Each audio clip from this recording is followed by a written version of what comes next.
Thank you very much, Mr. President of the General Assembly. Let me first salute you for the wisdom of having this session on sustainability this week.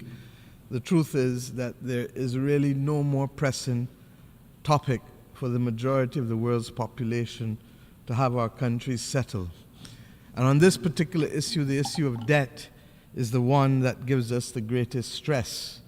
The IMF, in its World Economic Outlook, in its preview last week, suggested to us that yet again global growth rates will decline at the very time when the countries on debt row need, in fact, more growth and more financing. They are likely to face a situation where the prospects for growth will even be slimmer. At the very time when the geopolitical instability of the world needs us to be able to find a way to lift people out of poverty, middle-income countries are being put at risk of pauperization. And for what? We've heard others speak this afternoon very clearly, from the Secretary General right back through to all who have spoken, about the simple need of what is required for us to make the world a better place and to make it intolerant of poverty and intolerant of disease and intolerant of inequity. And what is that? One, that we need to come to terms with the fact that every dollar of debt is not the same, and that we need to have a different arrangement with respect to how we view debt. Short-term debt of 15 years cannot build hospitals, cannot build schools, but we perpetuate with the nonsense such that invariably countries and continents, as in the case of Africa, 751 million people live in countries that spend more on debt than spend on education and health care. If we do not educate these children, if we do not sustain their lives, how will they grow up to repay the debt which is being incurred in their name? And the reality is that we know better, but we continue to do otherwise. Similarly, we have to be able to determine how we can, as a matter of fundamental principle, recognize that if there is to be no division between people and planet, then we must have longer maturities. Then we must have more affordable interest rates for countries. Then we must have more financing to be able to build infrastructure and to invest in our people. And we must finally have faster, sustainable, inclusive growth. The failure to put that at the center of global economic activity, and indeed the values that inform our behavior to create the environment for global economic activity, is what is at risk here. To have surcharges at the International Monetary Fund continue at a time of high interest rates is unconscionable, because the very countries that need the most room to be able to rebuild their countries are now being asked to pay higher interest rates effectively, and then surcharges on top of it, crowding out the space that it has to be able to buy equipment or to build critical infrastructure. This is no different from the concept that the World Bank has now put, having accepted the laudable nature of debt pause clauses, to ask a country to pay a premium at the very time when it has been hit by a natural disaster is equally unconscionable. And therefore, these simple things ought not to be the subject of bureaucratic determinations and decisions, but ought to be the subject of a political compact that sees people, hears people, and feels people. At the same time, I think we have heard and seen enough over the last few years to know that the common framework is not working, and that the notion that countries will be jealous of each other as to the terms as to what they can sustain and not sustain, while countries like Zambia wait, is regrettable and unfortunate, and ought not to be applied to other countries in need of urgent assistance as they sit on debt row. My friends, the common framework needs radical overhaul. And we have in our past the success of the HIPC moment that saw us put arrangements in place to be able to move countries out of poverty. If there is a need to be able to write off debt for those at the very bottom, let us do so. But there is also a need to recognize that middle-income countries are at risk of pauperization if we do not change how we relate to the issue of debt and the orthodoxy that we foist on them. The reality is there is no magic to a debt to GDP 60% ratio.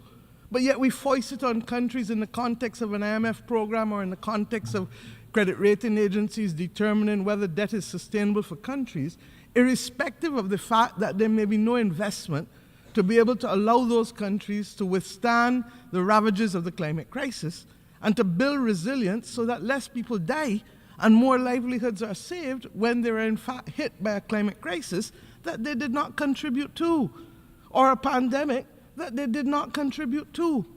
And at the same time, we do not find the dedicated financing necessary for global public goods that will affect all of us if we do not settle how we treat to the climate crisis, how we treat to preparing for future pandemics, how we avoid the digital divide that has left so many children without access to education, how we deal with the consequences of fragility and conflict, which regrettably are showing their heads over too many regions across the world. We need to simply stop and reflect on the values that are informing the decisions at the political level and on the precepts and the orthodoxy that has informed development in the current world in which we live. And if we don't do so, then we are admitting that we are tolerant of more collateral damage and lives being lost and livelihoods being compromised. I pray and hope that the simple things that are within our control will result in decisions. Just as the IMF has found it possible to bring another African country to the table of its board, we believe that the vulnerable voices of E20 countries of the world ought to have a seat at the table in its own right, because if you do not hear how policies affect us, you cannot affect the changes that are necessary to make a difference in the lives of small island states or middle-income countries or vulnerable developing countries. Similarly, if we do not learn from the lessons of the past and apply them fairly and equitably, we will see the inequity continue and the consolidation of wealth in the hands of a very, very, very, very few. This world recognized that it was necessary for the United Kingdom to take 100 years to repay its World War I debt so that it could borrow to build out the rest of Britain after the reality of two wars. This world allowed Germany the opportunity to cap its debt service in order to be able to rebuild itself after World War II. How do we not afford the same benefits to a Dominica that lost 226% overnight as a result of Hurricane Maria?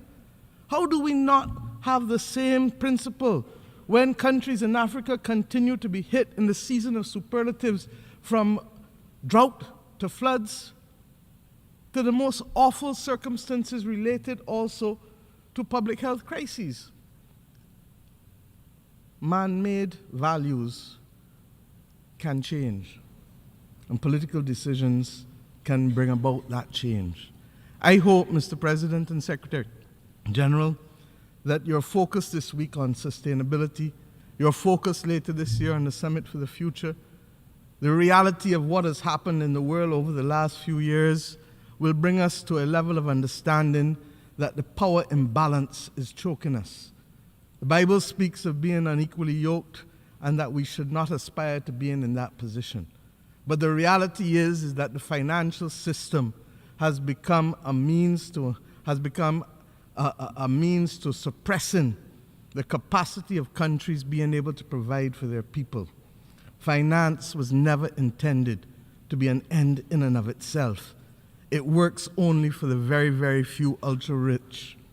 Finance is intended to be a means to an end, to lift people out of poverty, to build prosperity, to have inclusive growth, to make the world a better place.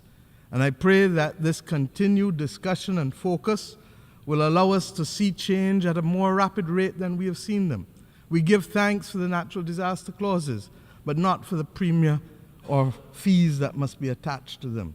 We give thanks to the Resilience and Sustainability Trust that the IMF put in place for 20-year money, but we now need to see 30, 40, and 50-year money put at the foot of countries so that those who benefit from the investment can help repay the investment. We need to be able to see the removal of surcharges. And we need to be able to see a different approach to all of the matters pertaining to debt and financing if we are to give ordinary people a chance of the best life that they can live on this planet. There is nothing to be gained by separating people and planet. And there is nothing to be gained by the fact that we may have trillionaires, but hundreds of millions of people in poverty. Let us summon the will to be able to change the fundamental orthodoxy that has attached itself to how debt should be treated in the 20th century brought into the 21st century. And let us show that when we come together to discuss these issues, we can change the precepts and the underlying orthodoxy that can see people, hear people, and feel people. We can bring back down debt overnight, but we cannot rebuild countries that have been ravaged by war or crime or social implosion in under a generation. I thank you.